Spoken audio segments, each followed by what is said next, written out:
Who are all the women in the Bible? We all know the famous names: Eve, Sarah, Mary, Ruth. But what about the untold stories? The women before the Great Flood, who played a role in one of the most dramatic and tragic events in history. Their stories are buried deep within ancient texts, but today we're going to bring them to light. These women helped shape the course of humanity and were central figures in the downfall of an entire world. Before we dive in, make sure to subscribe to my channel for more incredible stories like this. Get ready to uncover the hidden and mysterious truths that you won't hear anywhere else. Long ago, before the flood waters swallowed the earth, there were women whose lives and decisions led to humanity's downfall.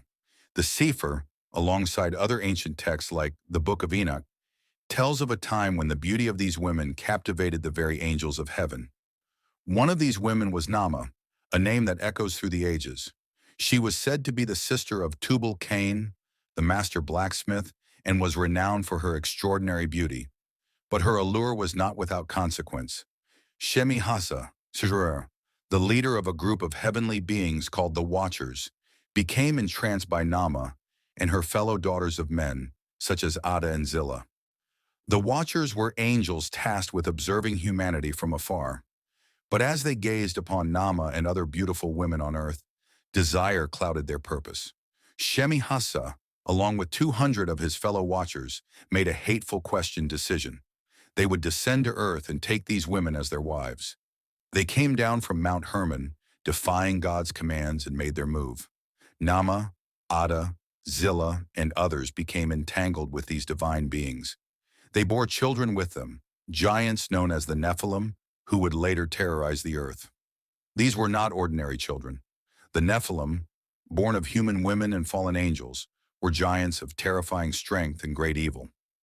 Naamah's offspring, along with the children of other women like Zillah and Adah, grew to dominate the earth, spreading violence, corruption, and chaos.